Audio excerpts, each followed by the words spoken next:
you so much. Can we start the proceedings, madam? Yeah, sure. Ramu sir, please go ahead, sir.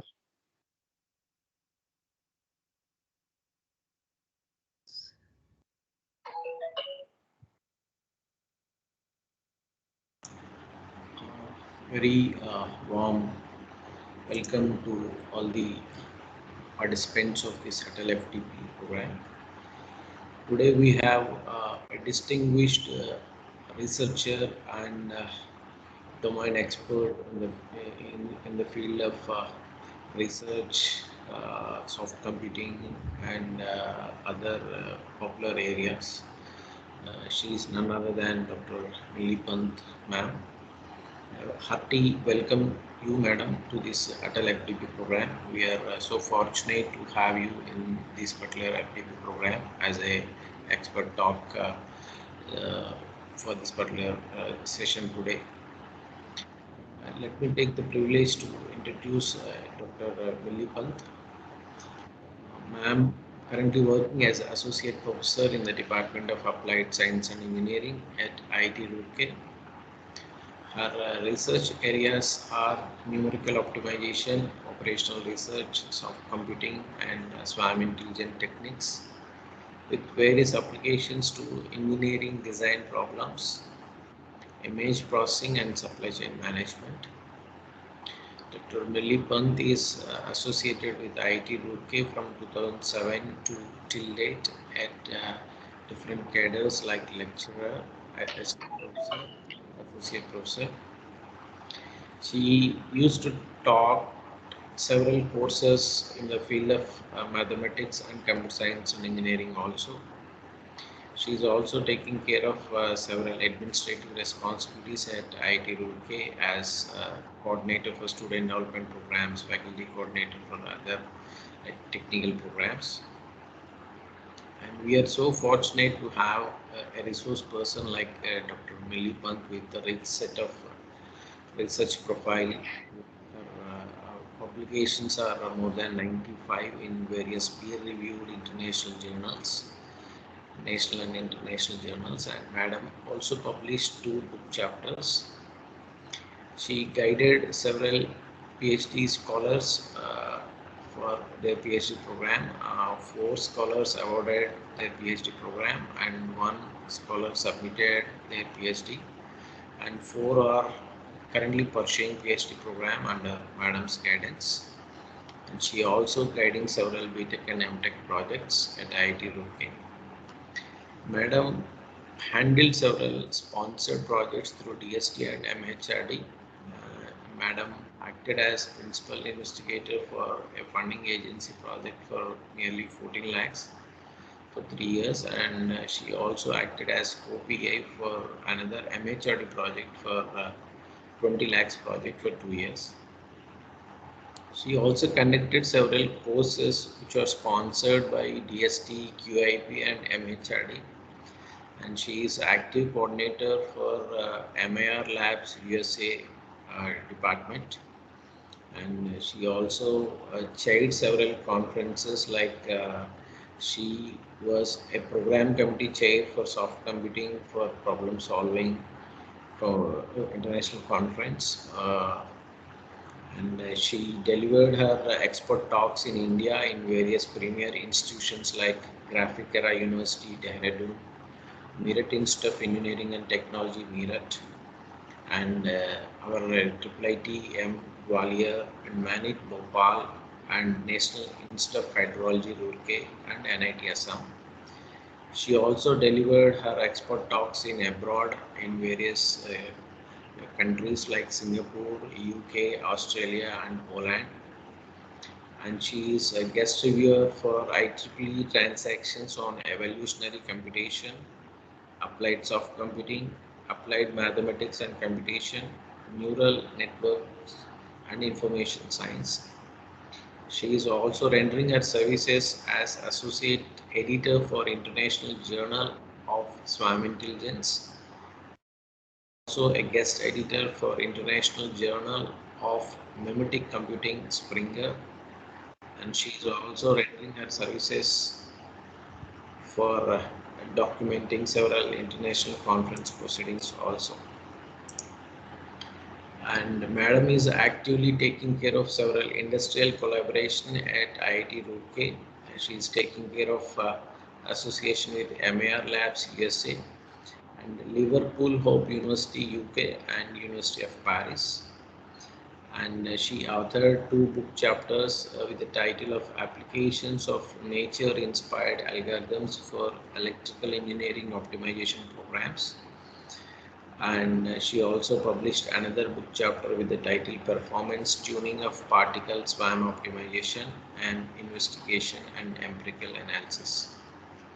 With this short briefing about our expert today, on behalf of the Atal FDP on recent advancement in artificial intelligence and robotics, we all heartily welcome you, madam, for this session. Over to you, madam.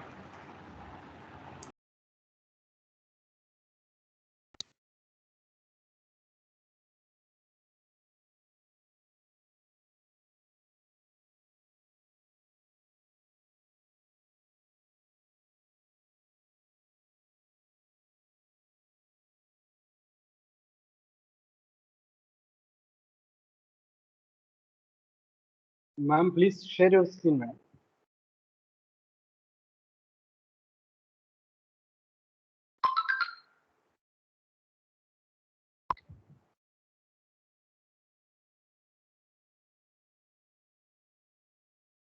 So there is a small internet connectivity for Dr. Pant.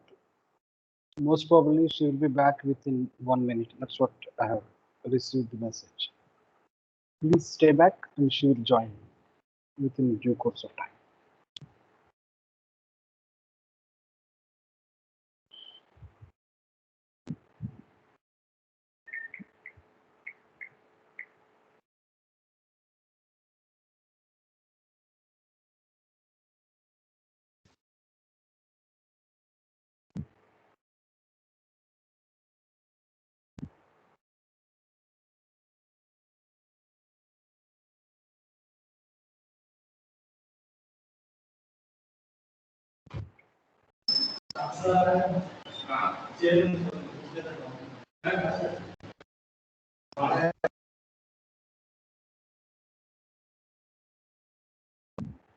For all the participants, Madam will join back.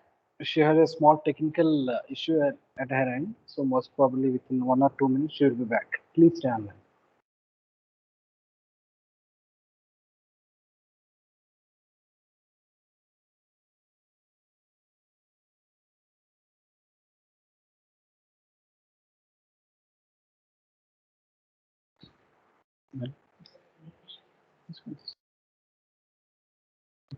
In between, Sudhir, you can share the first slide, sir.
Hello.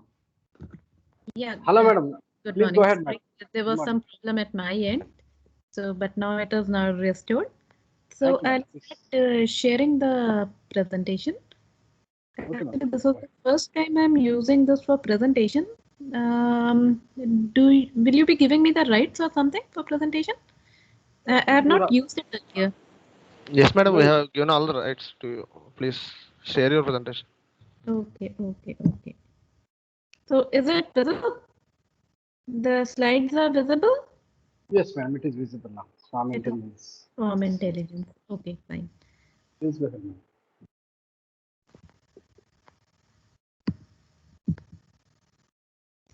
I'll put it on the presentation mode then. Okay, fine. Okay, good morning and thank you for inviting me for this program. And the lecture for today is the Swarm Intelligence. This lecture will be more generic in nature and it will be mostly for arousing your interest towards the intelligent behavior showed by different species that live together in groups or work in a combined manner, or we also say that the species are displaying group behavior. So in this lecture, first we'll just see what is meant by swarm intelligence. So we say that it is the behavior of population of simple agents who aggregate behavior exhibits intelligence unknown to individual agents.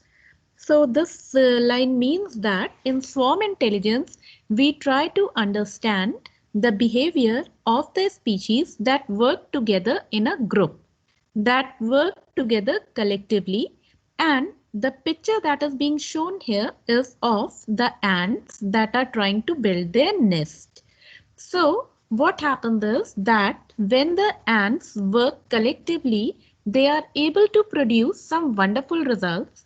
However, when a single ant, even if you yourself observe the behavior of a single ant, you will notice that it is just moving in random directions. That is to say that an ant cannot do anything individually, but when the ants are in a group, then they display certain behavioral phenomena that can be modeled into mathematical equations, and that is known as swarm intelligence. That is how we can simulate the behavior of different species.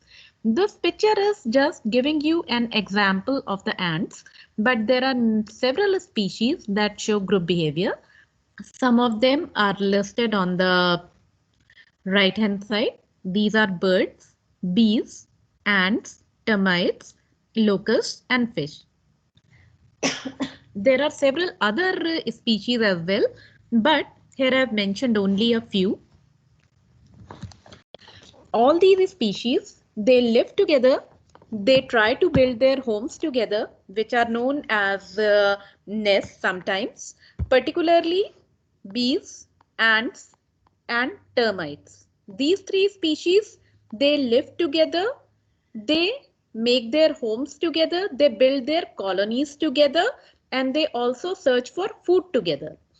In this species, in these type of species, every group has a particular task to do, and it performs that task.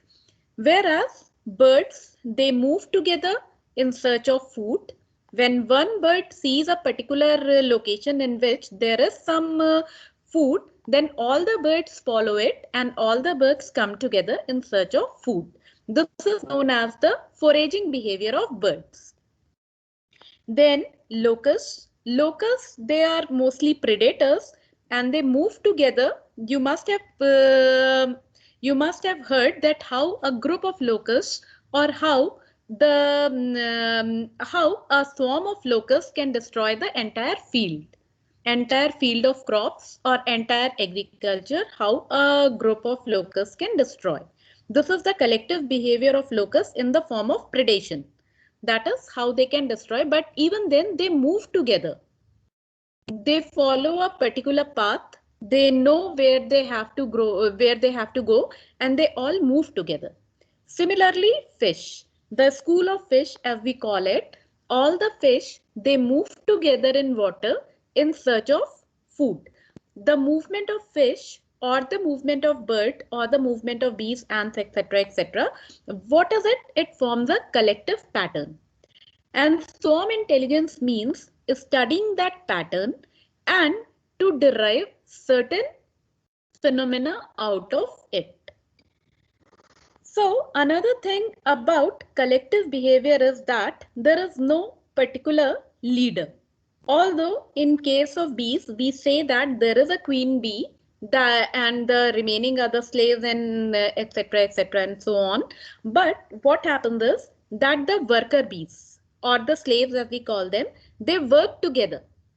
It's only it's only from their working that the entire task is done. So again, it is a collective behavior.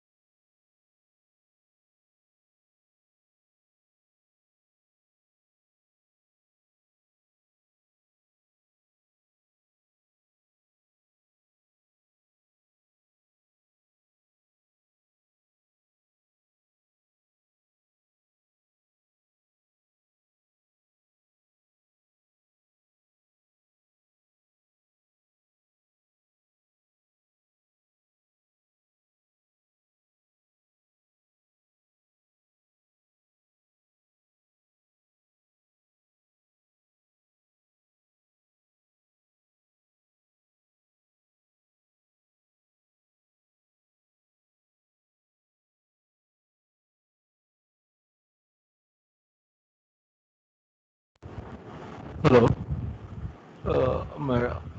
Respected madam, I am not getting your voice, please. Hello. Hello, sir. Anyone participant, please respond. I am not getting voice. Is it right? Yes, sir. Yes, sir. Yes, sir. There is some problem. Dharma, madam was disconnected and she will be connected soon. Okay, sir. Okay.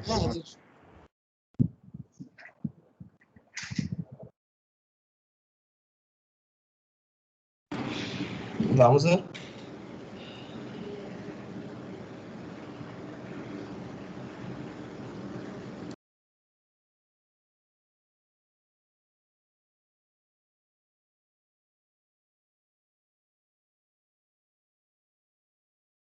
Hello, I'm sorry for this disturbance again and again.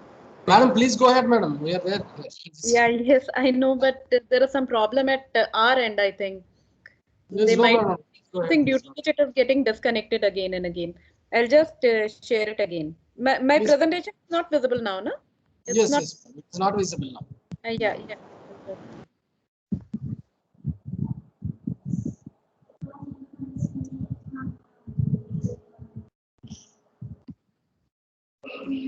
So we were talking about the collective group behavior displayed by different species and how they work together in or in the process of building up their homes or colonies or nests, as we call them. So it is the swarm intelligence basically means to study the behavior of a species that live together in groups, to derive useful information out of it, and to simulate it in order to develop different sort of things or different sort of algorithm or different sort of mechanism. Besides birds, bees, and ants, all that I have mentioned here, people have also worked on bacteria. People have also worked on the virus, different types of virus, how they grow together, and what is the mechanism, how they follow it, what is the rate of growth, and so on. Okay. This slide just shows you the example of, or you can say that it is a 3D representation of a ant colony. This is how the ant colony actually looks like. What the scientists did was, there was an abandoned ant colony, which means that no ant was living there, and they poured molten aluminium over it. And when they extracted the aluminium, they saw this particular shape. So this shape shows how the ant build their nest. You can see the design part of it. And it was also studied that the distance between two colonies was very small, that the two colonies were connected with each other in the shortest possible way. That's why we say that ant colony is still the best algorithm for traveling salesman problem when we have to find the distance between two cities or two places. So this definition, it has been taken from the Wikipedia, where some good information about swarm intelligence is mentioned. So it is a collective behavior of decentralized, self-organized, natural or artificial agents. This concept is employed in work on artificial intelligence, and the expression was first given by Gerardo Beni and Jing Wang in 1989. And they mentioned it in context of the robotic system. In fact, long before the application of ant colony system into architecture, there was work on robotic system. People had started working on bots or swarm robots, how they can prepare robots that are in connection with each other and how they react to different situations. And nowadays there are the work is also going on in building up the swarm drones, how a number of drones can be combined together. So step by step we can divide it in this way: collective behavior, self-organized behavior. It is made up of agents which interact with each other and also with the environment. There is no centralized control structure, like there is no leader. There is no particular leader, but they keep on following the behavior of each other. So naturally, it will be a group behavior process. Then you must have heard the name of Dorigo. He was the one who proposed the ant colony algorithm. So he and his colleagues gave the definition of swarm intelligence as an attempt to design algorithms or distributed problem-solving devices inspired by the collective behavior of social insect colonies and other animal societies. In the beginning, this swarm intelligence concept was applied to discrete problems like traveling salesman problem and shortest route problem and things like that. But later on, several swarm algorithms or swarm intelligence algorithms were suggested for solving the continuous problems as well. So in this particular lecture, we will be talking about particle swarm optimization and particularly particle swarm optimization for solving continuous optimization problems. So in this slide, it is just the generalization of the previous slides that we have seen, that even though ants have very small number of brain cells in comparison to humans, but even then they show a very organized behavior. And in real life scenarios where the behavior of ants have actually been followed include architecture, then communication systems, and also for preventing the natural hazards.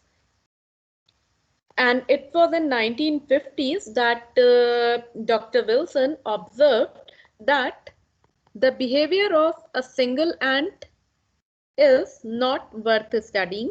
It is just a random movement from one place to another, or the ant keep on moving in circles if it is a single ant. And sometimes it even leads to the death of the ant. But when they are living together, they work for each other and they help in providing food for each other and also for the वो रहती है। तो अगर कुछ है तो ठीक है, नहीं तो आप लोगों को देखो 2 महीने मेरे को तो मैंने तो आपको इसलिए सजेस्ट किया था, मैं अपनी दुकान पे गया था तो उसके पापा ने मेरे को बोला कि बच्चों से ने बोला आई एग्री क्या करिए वो दोनों बोला I think you can mute everyone. इसलिए मैंने कहा शायद वो सभी जॉब लगाना चाह रहा हूं तो हाँ तो अभी कल मैंने बात की थी सर से, अब साथ साथ उन्होंने कहा था ठीक है, अगर एक बात मैंने कहा था टेम्पररी अपन 2 महीने के लिए कहाँ चलाएंगे फैकल्टी, उस हिसाब से। Okay, I just request everyone to mute their mics. Okay. Okay. Now, these are some of the well-known SORM intelligence algorithms. The first one was ant colony optimization, which was proposed by Marco Dorigo in 1992. Then particle swarm optimization, which we will be discussing in this lecture. And it was developed by Kennedy and Eberhard in 1995. And then harmony search. And just excuse me for a second.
Other than that, we have harmony search. It is based on music. It is not actually the behavior of a species, but yes, how the different notes are put together.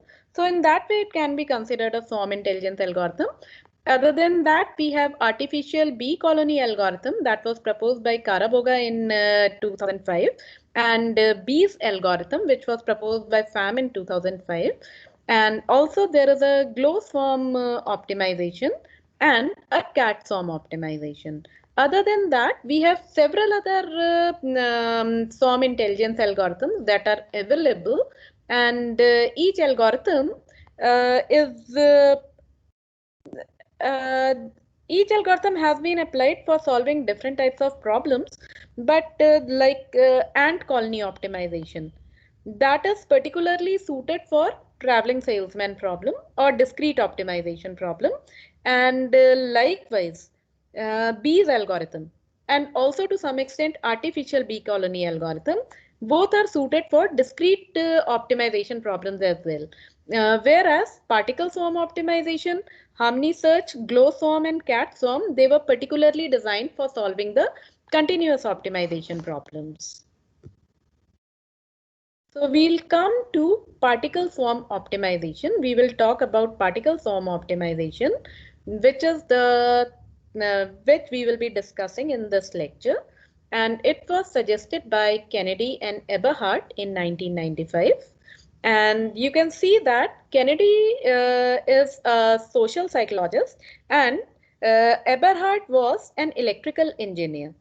So particle swarm optimization originated as a combination of sociology, psychology, and electrical engineering. In electrical engineering, of course, mathematics was involved there, not much to do with electrical engineering, but it had to do with mathematics and how the equations are being evolved. But the concept of sociology and psychology was embedded into particle swarm optimization. So Kennedy and Eberhard, they define particle swarm optimization as the particle swarm algorithms imitates human or insect social behavior. Individuals interact with one another while learning from their own experience, and gradually the population members move into better regions of the problem space. So as I said, it embeds in the particle swarm optimization algorithm embeds into it the concept of sociology and psychology, and this was mainly added so that everyone can easily understand the phenomena behind particle swarm optimization. If we explain to someone about the logic behind an algorithm, it is easier to correlate it with the society and psychology rather than giving very hardcore mathematical equations.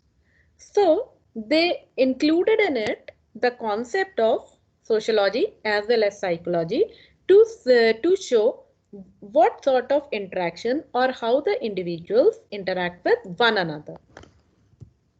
There are two mechanisms of particle swarm optimization.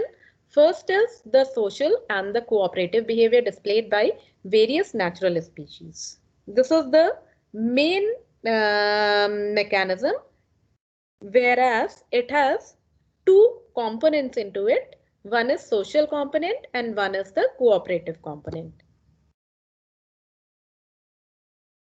So the picture on the right hand side shows you the vector, that how the particles are moving in the space. Usually what happens is they keep on changing their leader.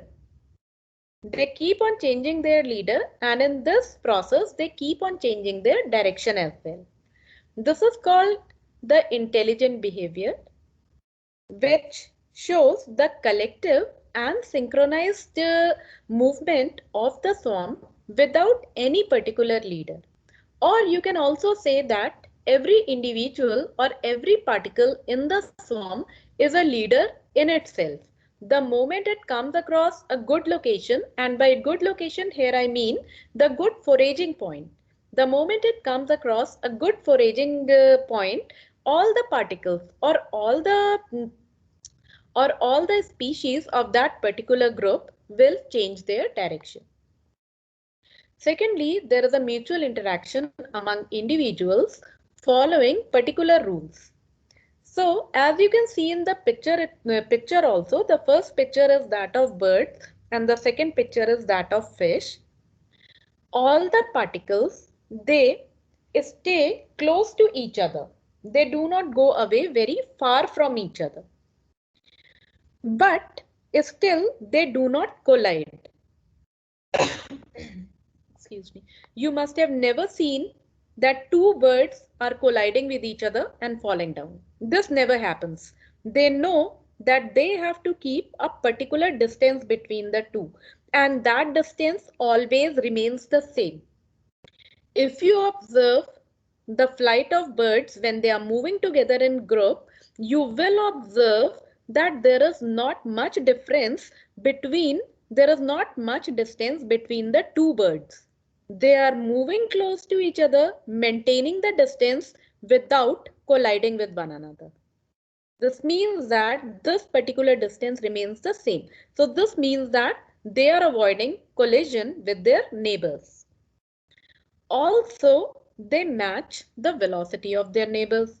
You must have also seen that they are moving together with the same speed, because the moment one bird will increase its speed, the birds it is likely to collide with the bird that is ahead of it.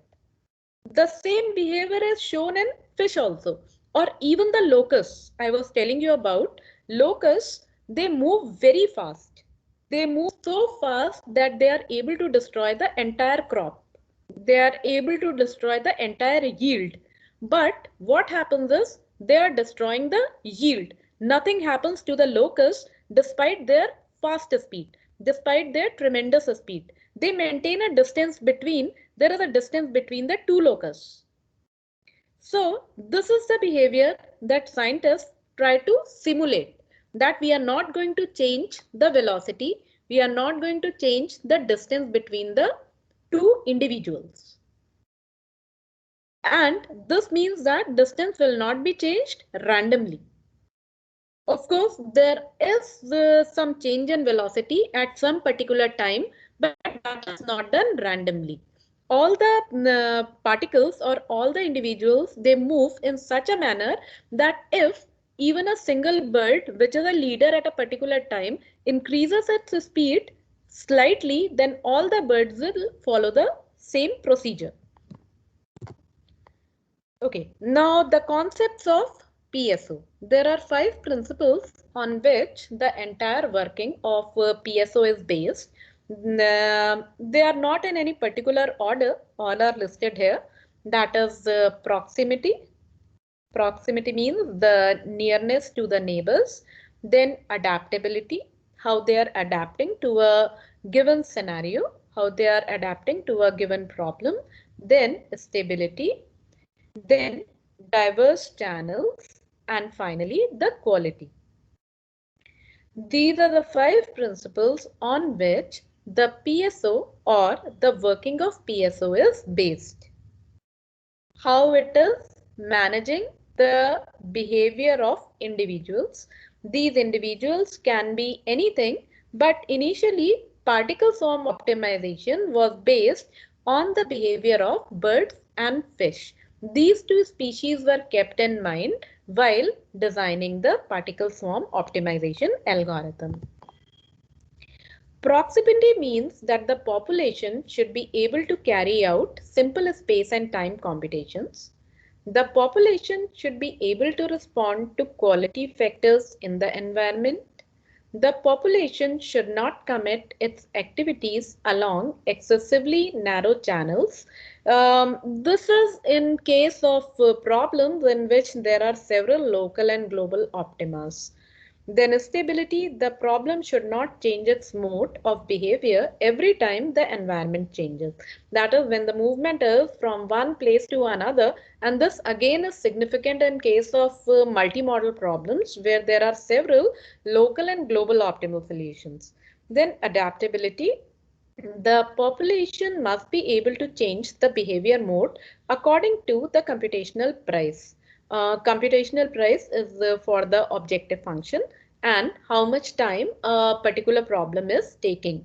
The population changes its state or the mode of behavior only when GBEST changes. We will see what is GBEST, that is for global best, thus adhering to the principles of stability.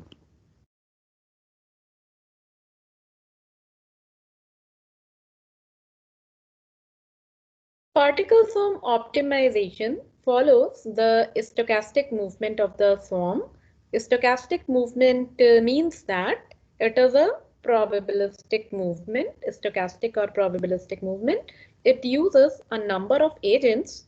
This is again a terminology that the particles are also known as agents that constitute a swarm moving around in the search space looking for the best solution.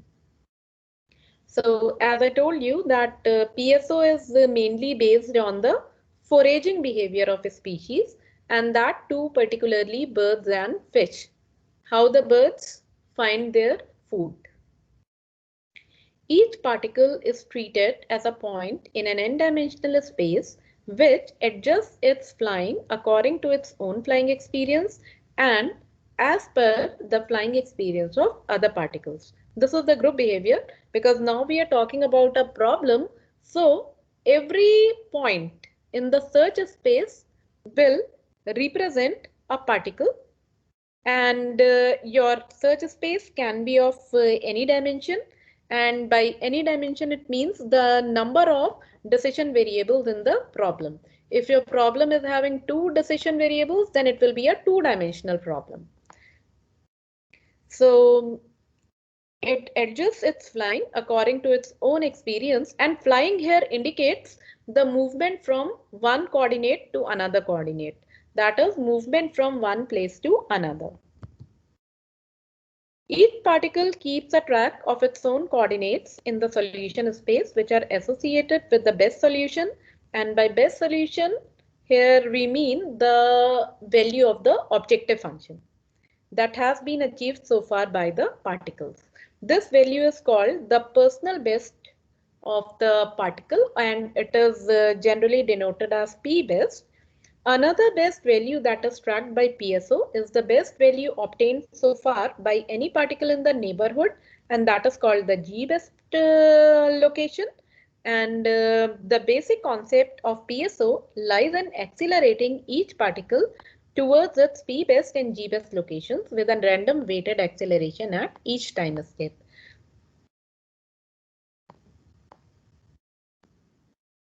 There are two basic equations of particle swarm optimization. The first one is of velocity vector and the second one is of the position vector.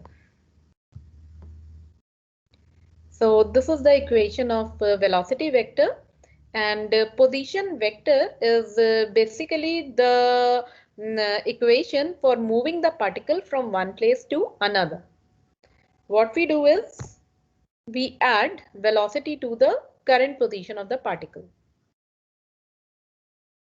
These are the programming notation, you can say. Otherwise you will write VID n plus 1. That is the n plus 1th step. That is equal to the omega into the previous step and so on. These are the search equations for particle swarm optimization. These are the two basic equations. The parameters of particle swarm optimization are the swarm size, that is how many particles you want to have in the beginning. Then acceleration coefficients, if you go to the previous slide, then C1 and C2. C1 and C2 are the acceleration coefficients which are to be given by the user. In fact, all the parameters that are mentioned here, out of these, swarm size, acceleration coefficient are given by the user in the beginning, and in some cases, in some of the algorithms, the Vmax or the maximum velocity that a particle can take is also given by the users. Then inertia weight is provided by the users. Particle social interaction is something that the algorithm works on its own with the help of the parameters that are there. Okay, now we'll have a closer look at the equation or the velocity equation that we were having, because this is the main equation that helps in the movement of the swarm that was given by the second equation. So we have got certain terms and concepts here. The first one is omega, that represents the inertia of the previous velocity, and after that, the second term that we are having, that is called the cognitive component or the personal thinking of the particle. Then the third one is the social component or the cooperation among particles, which shows the cooperation among particles. Now you will see that in the second term, there is a term PID. PID is the personal thinking of the particle, and PGD is the global thinking of the particle. And mathematically or equation wise, you will see that PGD is the global best position obtained by the particles. Whichever particle is obtaining the global best position is the particle which is giving the best value for the objective function.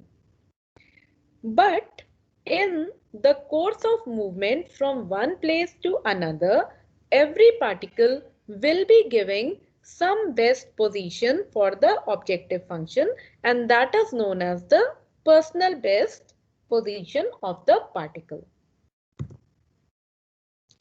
C1 and C2 are the acceleration coefficients which help in providing weight for the cognitive component and the social component. You can see here, or you can examine it on your own, that this equation mathematically is representing a weighted equation. We are giving some weight to the personal component and to the social component. Or we can say that a particular weightage is given to the cognitive component or the personal thinking of the particle, and certain weight is given to the social component or the cooperation among particles. C1, C2 are given in the beginning and that are fixed. R1, R2 are random numbers. These are random numbers that are generated in each iteration, and these are done to provide randomness to the movement of the swarm,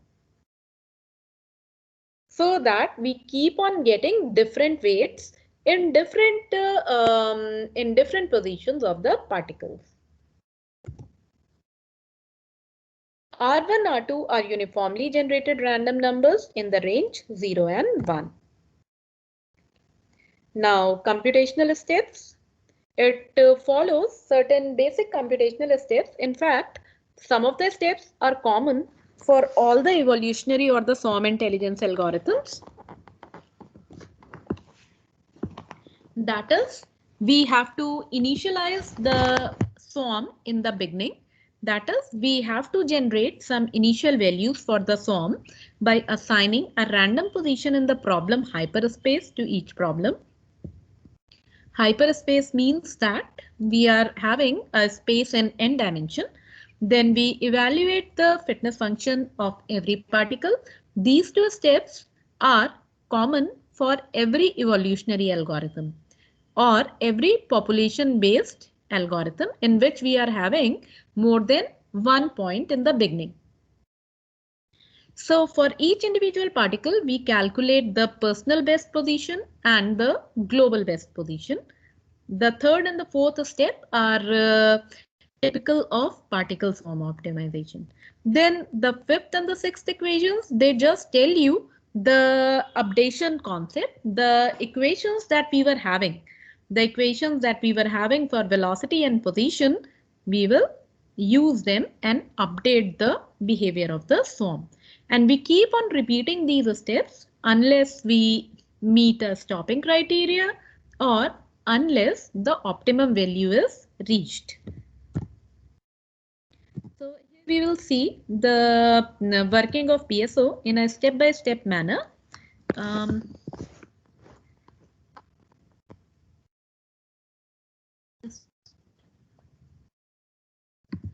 Excuse me for a second.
Okay, we'll be back from where we were talking about the step-by-step procedure of particle swarm optimization. So we are taking a very simple example in which we have to minimize a function which is x1 squared plus x2 squared, and x1 x2 lies between -5 and 5. So this is a two-dimensional problem because it has two variables, x1 and x2. And if you have a look at the graph, then this is a paraboloid and the minimum will lie at the origin. 0, 0 is the value of the minimum for this particular function.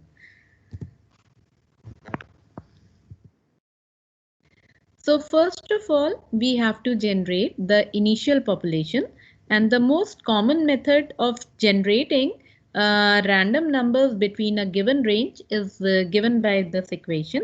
That what we do is we add the minimum of the given range to the difference between the maximum and the minimum range multiplied by a randomly generated number. So this is how we generate random numbers within a given range. In our case, the given range is -5 to 5.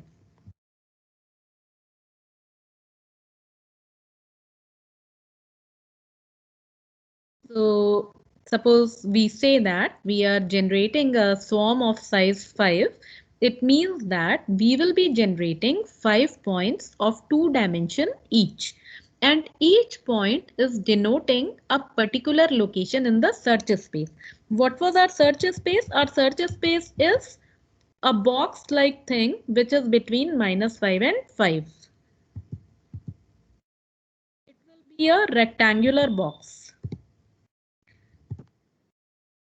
So let's say that our swarm is having 5 particles x1 to x5, and these are denoted by the following. The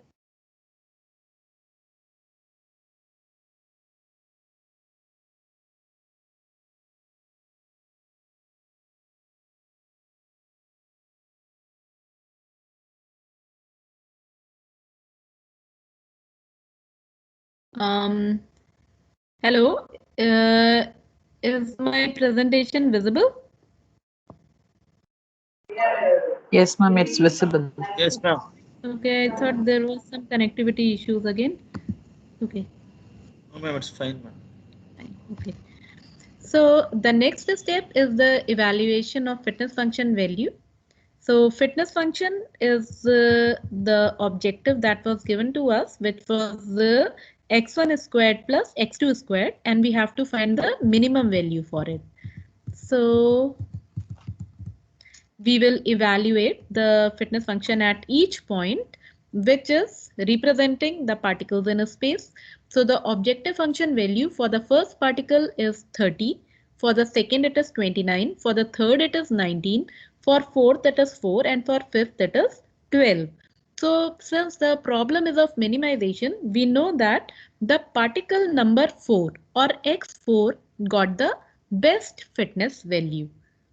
And we will say that x4 is the value of f at x4 is the global minimum presently, whereas every other particle did whatever it could have done in the best possible manner. So for every other particle, the value that is being obtained is the personal best position of the particle.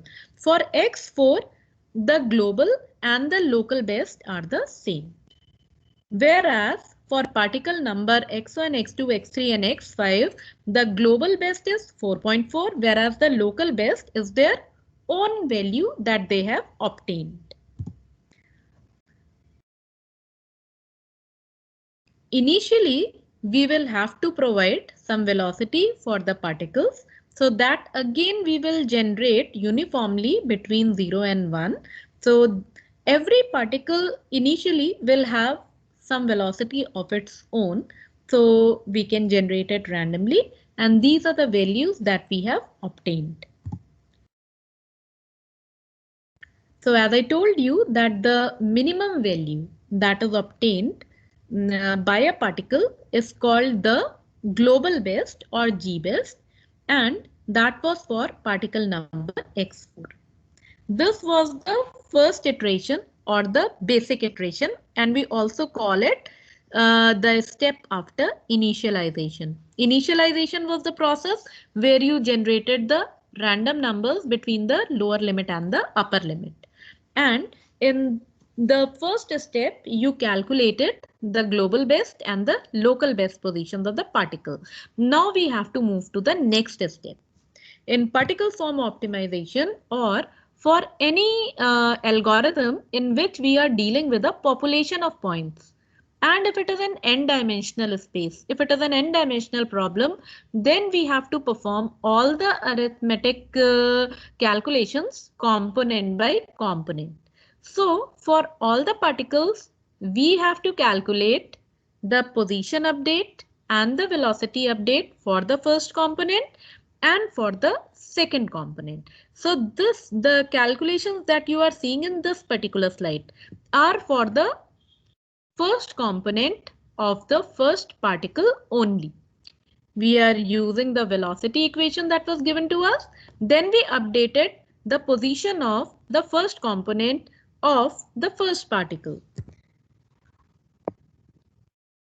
This is just an advisory note that if you get by chance the values that are lying outside the range, that is if you are getting any value that is less than -5 or is greater than 5, then you can truncate it and bring it within the range that was given to you.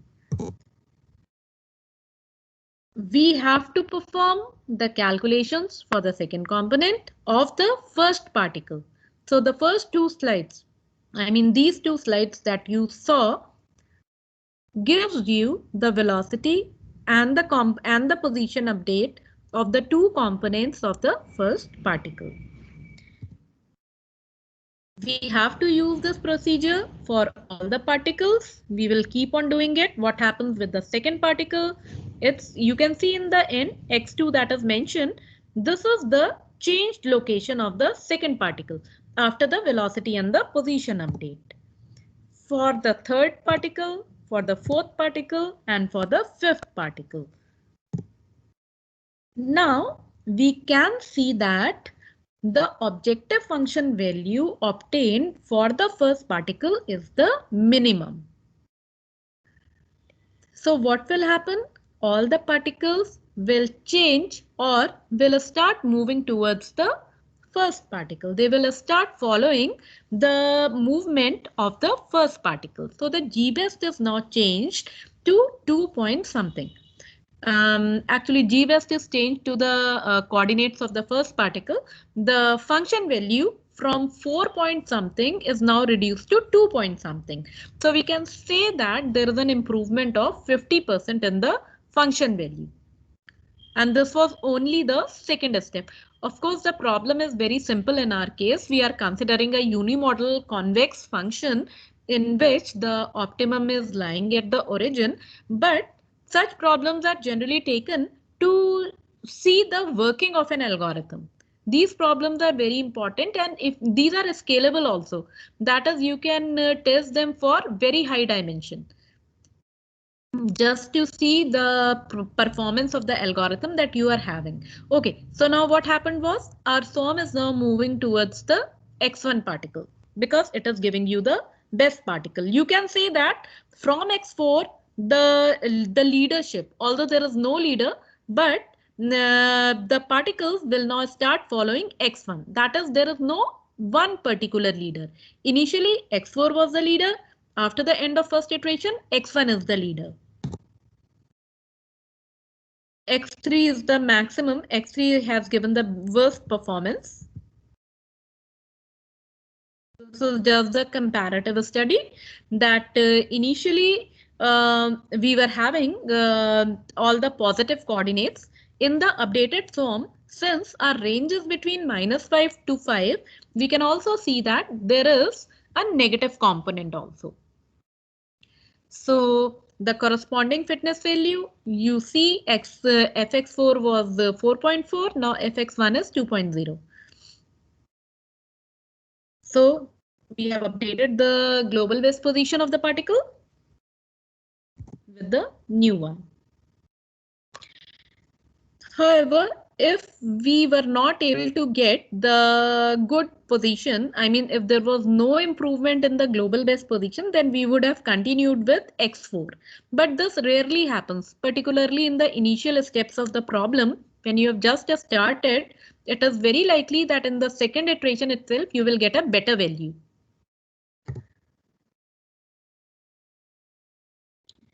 So in the coming slides, you will see the calculations for the next iteration. So I will just keep on moving it, that what is happening for the second particle, for the third particle, fourth and fifth particles.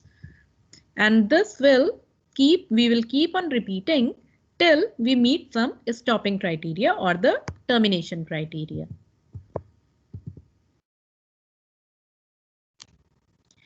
So when we were having only 5 points with us, the position of the points were something like this on the top of the slide. You can see on the left hand side. Then in the updated SOM, you can see how the particles have changed their position from the initial SOM to the updated SOM.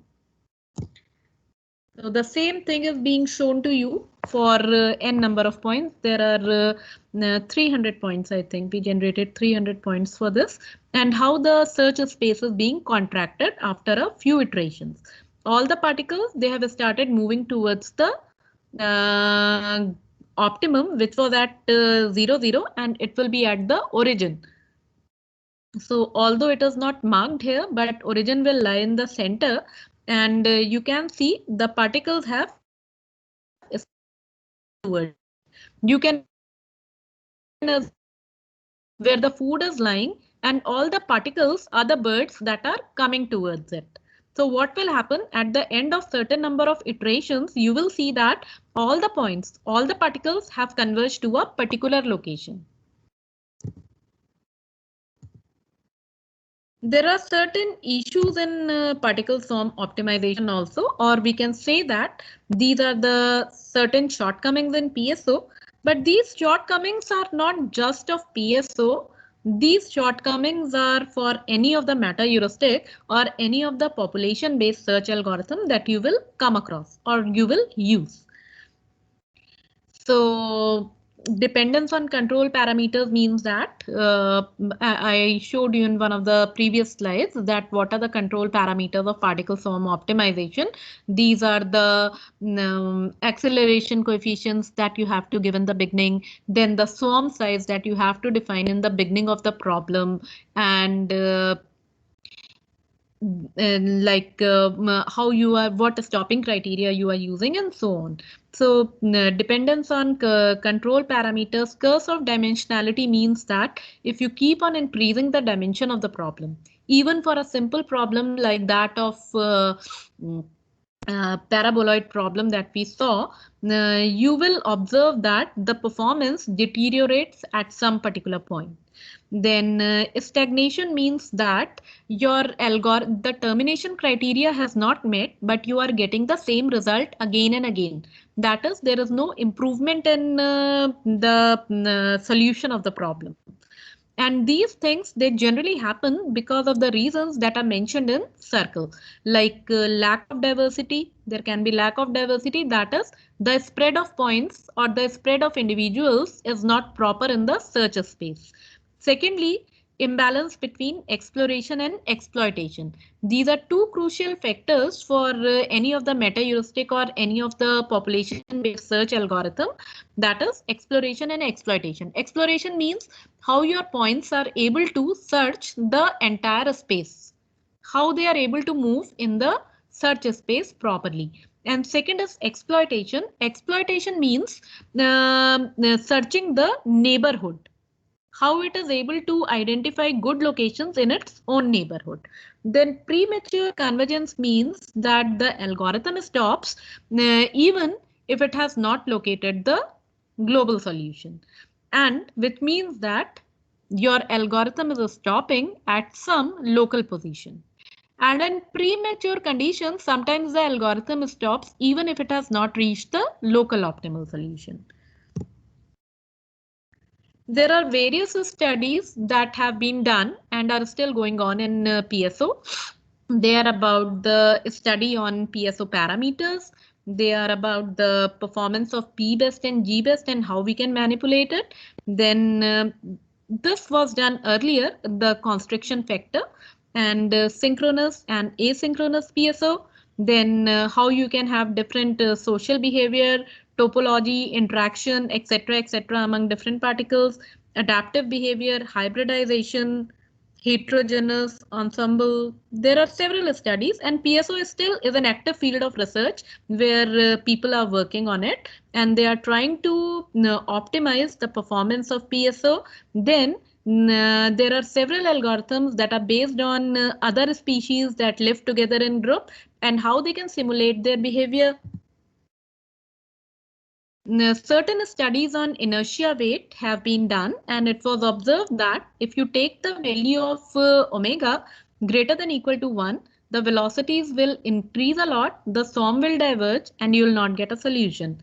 So generally what happens is that we either take the value of omega less than 0, or we take the value of omega between 0 and 1. In fact, the value of omega between 0 and 1 is considered to be the best value. It has been observed that for acceleration coefficients, the value of omega can be taken as 0.77 and C1, C2 can be taken as 1.4. People have also suggested, in fact, Shai and Eberhardt, they themselves suggested that if we keep the value of omega dynamic, then we are likely to get good results.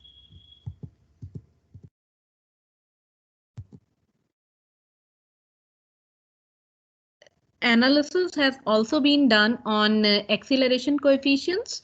So if you want to give importance to personal best, then you have to give a higher value for C1. And if you want to give importance to neighborhood best, then you should give a high value to C2. There are some different comparative studies what will be the effect of acceleration coefficients on the particle swarm. Then there are two particular models. One is cognition only model and the other is social only model. Cognition only model means that we are removing the global part from it, and social only model means we are removing the personal best part from it. So the second model that you see, if you are well aware of the nature of the problem, or if you are well aware of the model of your problem, and if it is a unimodal function, then social only model will work very nicely. Whereas if your problem has several local and global optimal solutions, then it is better to use cognition only model. But the combination of two usually gives the best results.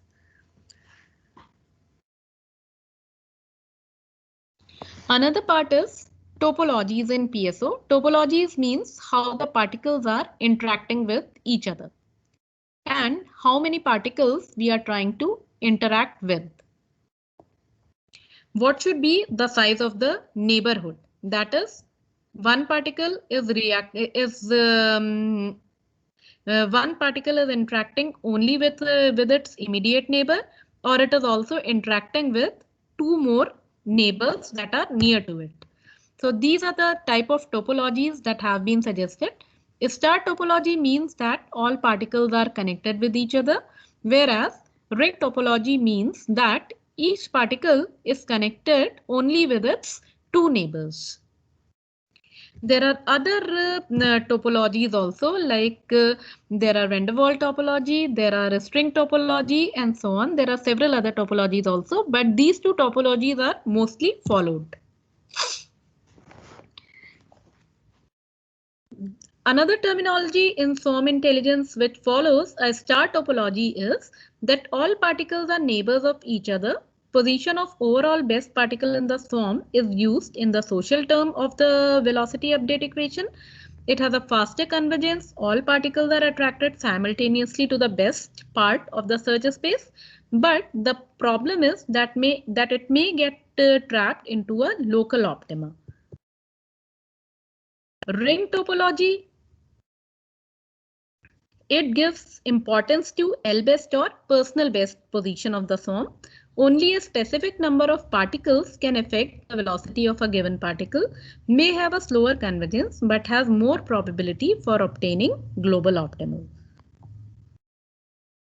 Size of the neighborhood, there are different size. Different researchers have suggested different size of neighborhoods, like if you are talking about large number of neighborhood points, then in fact, for applying any of the PSO concepts, if you have some idea of the nature of the problem that you are dealing with, it will be easier for you to apply which type of model you want. This again was a very good concept, constriction coefficient. It was given by Clerk and Kennedy.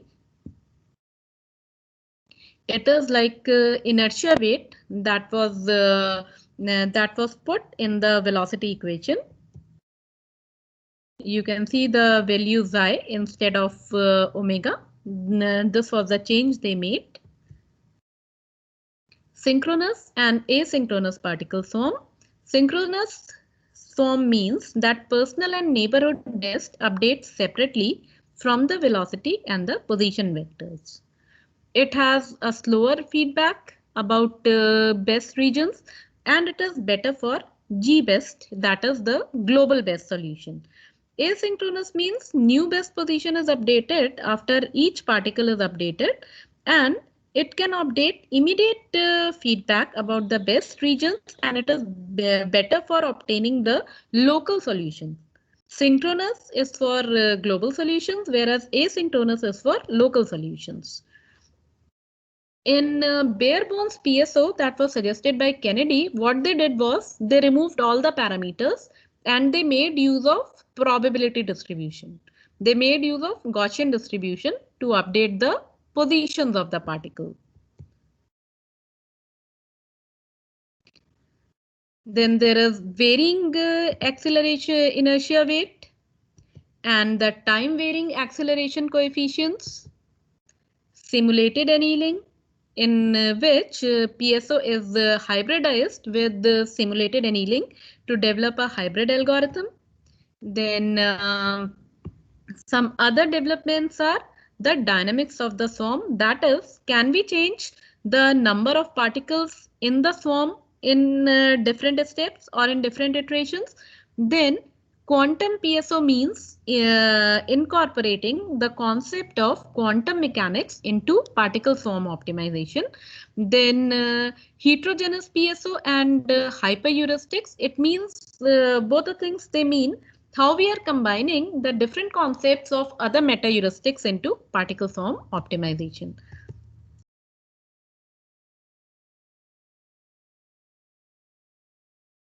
Some experiments that have been done on the size of the swarm or the initial population and the population dynamics are that generally what we do is we generate uniformly distributed random numbers between the lower and the upper limit. But other than that, there is a possibility of using pseudo random numbers like Sobol and for sequences. You can see in this figure, the first figure shows you the computer generated random numbers using uniform distribution, whereas the second figure shows you the random numbers that are generated using the Sobol sequence. And you can differentiate between the two figures that in the figure that is at the bottom, that one is having a better distribution of points in the search space. So the chances of finding the optimal solution increases in case when we are using quasi-random numbers. These are some popular methods that were used for generating the initial population. And first one was opposition based, then using dynamic population size and using quantum PSO.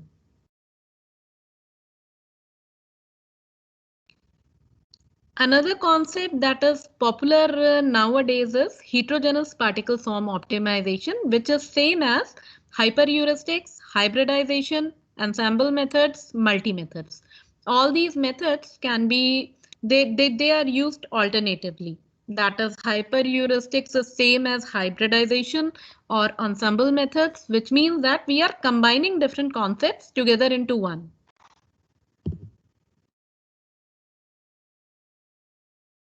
These are other concepts which have been applied on PSO, which are division of labor, life cycle, predator-prey, guaranteed convergence, niche, charged, heterogeneous, cooperative PSO. Then the PSO variants for particular type of problems. Initially, PSO was suggested for solving the continuous models only, continuous optimization models.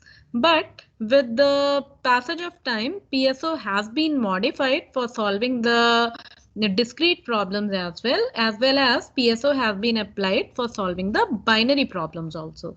So for this, we have, other than that, we have constraint PSO, which is used for solving the constraint optimization problem, and multi-objective PSO is also in picture, which is used for solving problems having more than one objective. These are some of the variants and that have been used since 2002 to 2006. As I told you, PSO is quite an active field of research in which a lot of work is still going on, not just from the application point of view, but also from the algorithm point of view.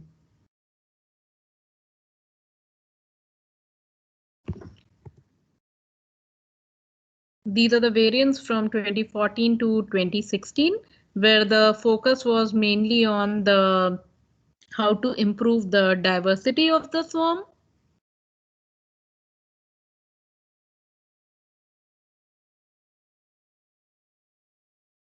Then in 2016, there was a work on topology selection for particle swarm optimization. There are a number of ways in which the particles can interact with each other. So in this paper, it was shown how selection of a particular topology affects the behavior of the swarm in solving a particular problem. Tournament topology is also there, in which it is treated as a this thing is derived from game theory, in which two particles are participating with each other. Then particle swarm optimization with age group topology for multi-model functions. So all these works are not very old. I mean, 5 years or 6 years back, you can say. So from this, you can see that what are the variations or what are the experiments that are being done on PSO. Actually, swarm intelligence is a very rich field. Humans or the scientists still have not been able to decipher the exact behavior of different species. The moment you come across a new concept, and if you are able to simulate that concept into mathematical model, then it means that you have developed or you are in the process of developing a new concept or a new algorithm mathematically, because everything in nature is trying to optimize its job, is trying to give the best performance on its way, on its own way. Adaptivity, the concept of adaptivity means that how we are adapting the parameters, the different parameters. Researchers have made experiments on making the acceleration coefficient adaptive in nature, the velocity adaptive in nature, and things like that. This is because the user in the beginning of the algorithm has to define the values of the parameters that he is going to use. But if we make the parameters adaptive in nature, it means that they are selected on their own. We don't have to give it in the beginning of the algorithm itself.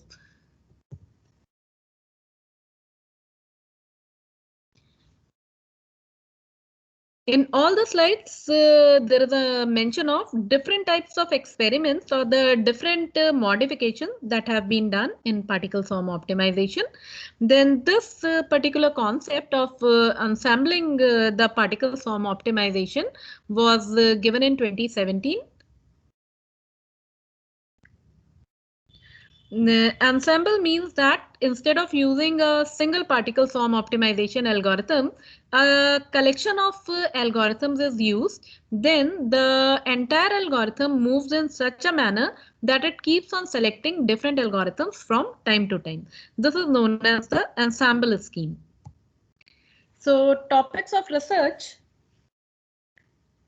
It was like from 95 to 2005, then from 2005 to 2015, actually from 15 to 21 is not given here, but the main topics of research are either on topology or on the adaptive behavior or on the hybridization. Different names and different terms are given to them, but the focus is this only. And the reason behind this is how to make the search more systematic, how to make the search more controllable, how to make the performance scalable. Scalable is the same thing that how the algorithm is able to solve a problem having a number of variables. That is, if you keep on increasing the number of variables, what will be the effect on the performance of the algorithm? Then constraint handling. This again is a very challenging topic of research, because the moment the constraints are added into the problem, it becomes very difficult. Multi-objective, when you are trying to solve more than one objective together. This is also an active area of research in particle swarm optimization. To my understanding, the best multi-objective algorithm that is available is still NSGA and NSGA2. and to some extent NSDA 3. But in case of other meta-heuristics, or in case of other population-based search algorithms like particle swarm optimization or differential evolution, the concepts are mostly borrowed from NSDA or NSDA 2. So work is still going on in the area of multi-objective optimization, and it is also observed that the performance of multi-objective PSO is not as good as multi-objective genetic algorithms. In genetic algorithms, so much research has been done, so many experiments have been done that more or less the algorithm that has been developed for multi-objective optimization is likely to give you the best results, will give you the best solutions. Then particle swarm optimization was designed for continuous problems. So changing it to discrete problems is very difficult. Discrete or integer or binary problems that are particularly used for combinatorial optimization is very difficult. So still I'll say that genetic algorithms and ant colony optimization. These two algorithms are good for discrete type of problems, and most of the industrial problems like the location allocation problem or the task assignment problem or the traveling sales problem, PSO do not give very good result for that. PSO gives good results particularly for design optimization when you are designing a particular thing or you are simulating the behavior of swarm for some practical purpose like developing swarm robots, swarm bots or swarm drones. If you are developing something like that, then PSO is a very good option. There are several applications. The applications on the left hand side that you see, they are mostly for designing purposes and to some extent for other things also like networking and signal processing. Industrial application, again combinatorial optimization problems like location allocation problem or traveling salesman problem are there. Then in image processing or in other areas also for clustering, PSO has been used. We can use the concept of PSO topology for clustering. Then prediction and forecasting, of course, these are some common areas where different meta heuristics have been applied. But on the right hand side, the applications that you see are particularly in synchronization with the swarm, the concept of swarm intelligence, like ant-based routing, crowd simulation, human swarming, swarm grammars, swarmatic art, and so on. Even traffic pattern recognition. These are some of the textbooks that are good. The second one is about in general it is about meta heuristics, and you can also see the concepts of swarm intelligence by Kennedy and Eberhard. Some bibliography and references are there. These are some good websites which you can try. And these are some researchers that are actively working in the area of swarm intelligence, and you can have a look at their website if you want to know more about the concept of swarm intelligence and how they are modeling the different behavior of swarms into real life problems. So I think we'll stop here, and that's all from my side. Thank you so much. If there are any questions, you can ask. Madam, good morning. Good morning. Yeah, you given analytes on swarm intelligence and everything, madam. And then one more thing, can we apply this PSO or some related algorithms on to predict the next pandemic disease will be attacked in the world like that? Actually, you will have to design the problem first. I mean, if you are trying to predict something, then either it will be a deep learning model.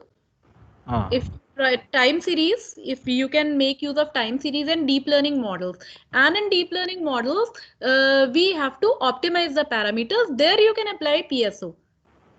Okay, it has some limitations. Okay, it has some limitations, but for offline problems, it doesn't matter how much time it is taking. Usually, online problems, we have to be time specific. You can have a comparative study, but in my opinion, but what I think is GA will give better result than PSO. Yeah, I know that. Yeah. GI is used from the past 1970s onwards. Yeah. But still some people are using, but it may not be getting an output. That's why after that GA so many are coming. Even here some filters, and PSO is the latest one compared to GI. Yeah. But some of the people are doing research on GI also, but they are getting the some reduce the error concepts. But neural networks also reduce the error concept. But deep learning Yes. models are reducing the error concept, so that we are all the words to go towards the shifted to MLR DL models, madam. I know that. But Exactly. thing is, suppose for example, here I am telling one test case, madam. Whether it is possible or not, you can tell. Suppose for example, let us say military person, CRPF people, or any military people are staying away from their home minimum 3 or 4 days without any resources. Okay. Further them, suppose by using your PSO or some X algorithms, can we provide the natural resource like water and food without any deficiency, so that they can survive their life? Like that, we can address these issues within our PSO or something. Yeah, that is a very good problem. I mean, you have talked about a very good real life problem. Yes, The ma'am. thing is that PSO is actually a tool. Yeah. What we are talking about, we'll have to develop a model. I mean, are we talking about the minimum routing problem, or are we talking about the drones that we want to deliver the goods to the CRPF personals or the army personals through drones? So the routing of the Yeah. drone 1 second, that is madam. decided by PSO. 1 second. If you are providing the drones to the CRPF persons, enemy will attack easily. No, it may not be visible to any other person. Even it may not be in a single. Should not produce in a single sound. Otherwise, enemy will attack, and the entire the person will be dead because of that bombing and something. That's why we have to take so many measurements. Yeah, Okay. that's right. Other than that, but you'll have to use some sort of transportation model, because you have to move from one place to another. Yeah. That's why, see here, I think, suppose you are providing in a water, they brought within a bag luggage with minimum 2-3 liters they have to carry. And after that, again after 1 day or half day, they will require water immediately. Who will provide them? Actually, they are remotely placed now. That type of issues we can address this using this type of algorithms. It may be good for society like that. That is my idea, madam. Okay, Yeah, fine. that's very good. But first of all, we need to know the problem. I mean, what exactly is in our mind? What are we trying to develop? Yeah. Because only then PSO can be applied. It will optimize whatever you are proposing. Yes, madam. Thank you, madam. Okay. Thank you, madam. Thank you for your nice lecture for today morning. I think hope all the participants will enjoy this one. Yeah. Thank you, madam. Thank you so much. I'll sign off now.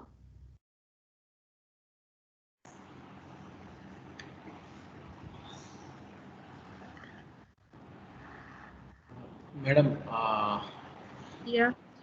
on behalf of the organizing team, we sincerely thank you for your excellent informative session on the particle swarm optimization and the swarm intelligence concepts. You have covered right from the philosophy, concepts, mathematical modeling, applications, topologies, challenges, and research areas. It is really an insightful session and informative session in the domain of swarm intelligence. Hopefully, this session would be very, very informative to the participant delegates who are interested in the field of robotics and swarm robotics for various real-time applications for the agriculture-based swarm robotics or flying swarm robotics or military swarm robotics kind of applications in coming days. On behalf of the organizing team, we all thank you for joining with us and delivering a wonderful expert talk on swarm robotics. Thank you. Thank you so much. Thank you. Thank you for the invitation. So now I'll sign off. Good Thank day you, to madam. you. Bye bye. Thank you, madam. Bye.